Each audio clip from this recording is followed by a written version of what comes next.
नमस्कार, 4 PM में आप सभी का स्वागत है और मैं हूं आपके साथ आकांक्षा यादव।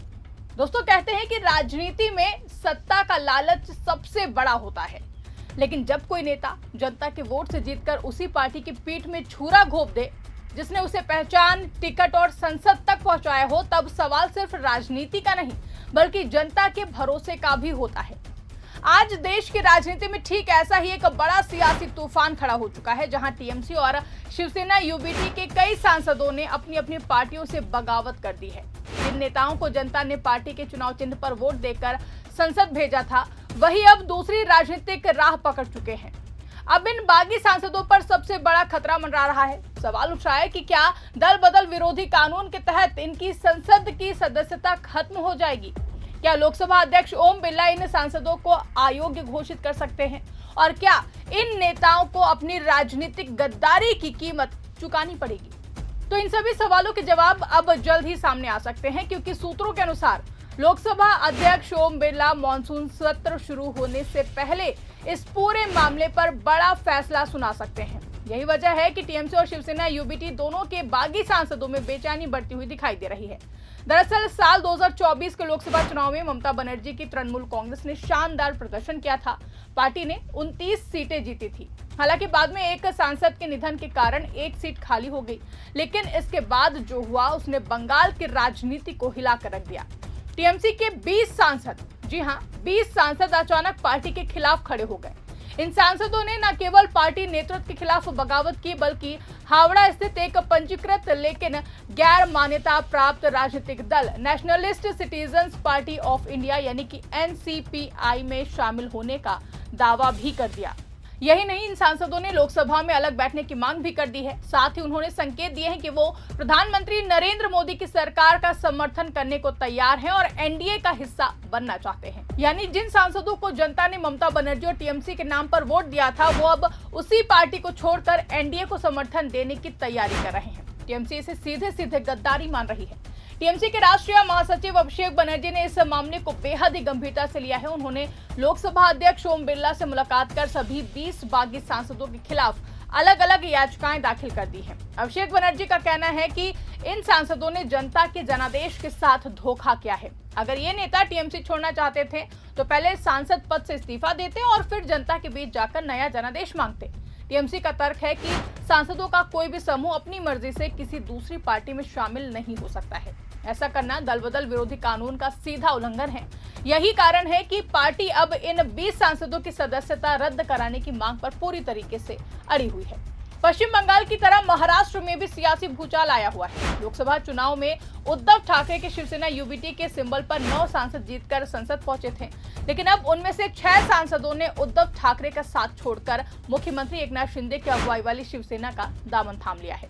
यानी जिन नेताओं को उद्धव ठाकरे ने टिकट दिया, जिनके लिए पार्टी कार्यकर्ताओं ने दिन रात मेहनत की, जिनके लिए वोट मांगे गए, वही सांसद आज दूसरी शिवसेना के साथ खड़े हुए दिखाई दे रहे हैं। उद्धव गुट इसे खुली राजनीतिक गद्दारी बता रहा है। पार्टी के वरिष्ठ नेता अनिल देसाई और अरविंद सावंत ने लोकसभा अध्यक्ष से मुलाकात कर इन सांसदों के खिलाफ कार्रवाई की मांग की है और उन्होंने कहा है कि संविधान और लोकतंत्र की मर्यादा बचाने के लिए इन बागी सांसदों को अयोग्य घोषित किया जाना चाहिए। ऐसे में अब सबसे बड़ा सवाल यही है कि कानून क्या कहता है। तो भारत में दल बदल रोकने के लिए संविधान की 10वीं अनुसूची यानी कि एंटी डिफेक्शन लॉ लागू है, जहां पर इस कानून के अनुसार अगर कोई सांसद या विधायक अपनी पार्टी छोड़ देता है या फिर पार्टी के खिलाफ जाकर दूसरी पार्टी का समर्थन करता है तो फिर उसकी सदस्यता समाप्त की जा सकती है। हालांकि इसमें एक महत्वपूर्ण अपवाद भी है। अगर किसी राजनीतिक दल के कम से कम 2/3 सांसद या फिर विधायक सामूहिक रूप से किसी दूसरी पार्टी में विलय करते हैं, तब उन्हें अयोग्यता से छूट मिल सकती है। लेकिन यहीं पर सबसे बड़ा कानूनी विवाद शुरू हो रहा है।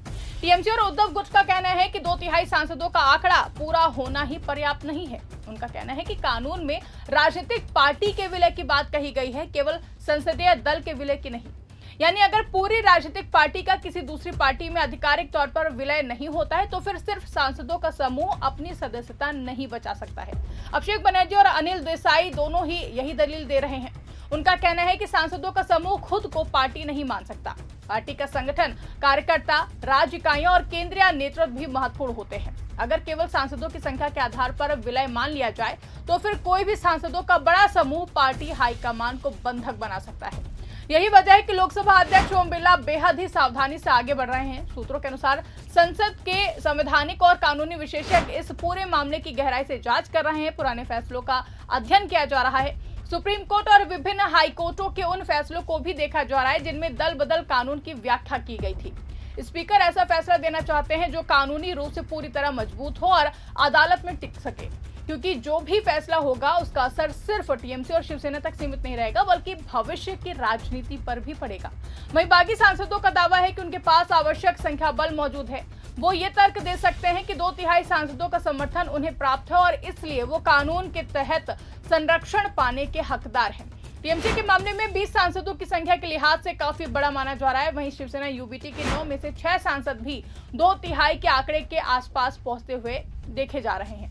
लेकिन असली लड़ाई संख्या की नहीं बल्कि कानून की व्याख्या की है। यही वजह है कि मामला इतना ज्यादा पेचीदा बन गया है, जहां लोकसभा सचिवालय भी इस पूरे घटनाक्रम पर नजर बनाए हुए है। मॉनसून सत्र से पहले सिटिंग अरेंजमेंट को लेकर नई तैयारियां शुरू हो चुकी हैं। अगर बागी सांसदों को अलग समूह के रूप में मान्यता मिलती है तो फिर संसद में उनके बैठने की व्यवस्था अलग करनी होगी। लेकिन अगर उनकी सदस्यता रद्द हो जाती है तो फिर कई सीटें खाली भी हो सकती हैं।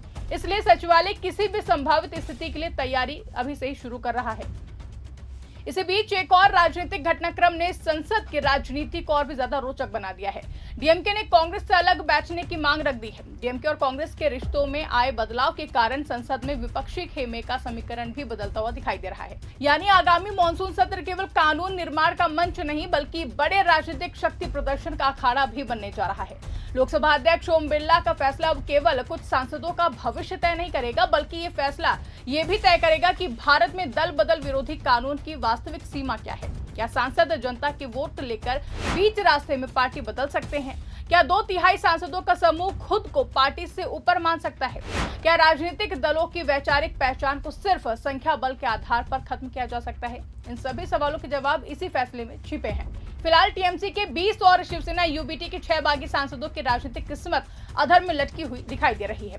एक तरफ वो खुद को कानून के दायरे में सुरक्षित मान रहे हैं तो वहीं दूसरी तरफ उनकी मूल पार्टियां उन्हें जनता के जनादेश का गद्दार बताकर सदस्यता रद्द कराने की लड़ाई लड़ रही हैं। अब सभी की नजरें लोकसभा अध्यक्ष ओम बिरला पर टिकी हैं। अगर स्पीकर ने दल बदल विरोधी कानून की सख्त व्याख्या की तो इन बागी सांसदों की संसद सदस्यता पर तलवार चल सकती है। लेकिन अगर उन्हें राहत मिलती है तो ये भारतीय राजनीति में दल बदल के नए अध्याय की शुरुआत भी हो सकती है। यानी कि आने वाले दिनों में सिर्फ कुछ सांसदों का नहीं बल्कि भारतीय लोकतंत्र और दल बदल कानून की विश्वसनीयता का भी इम्तिहान होने वाला है। ऐसे में देखने वाली बात होगी कि लोकसभा अध्यक्ष ओम बिरला अगला फैसला क्या लेते हैं। फिलहाल के लिए इस रिपोर्ट में बस इतना ही। अगर खबर पसंद आई हो तो उसको ज्यादा से ज्यादा लाइक करें, शेयर करें, चैनल को सब्सक्राइब करना ना भूलें और देखते रहिए 4PM न्यूज नेटवर्क।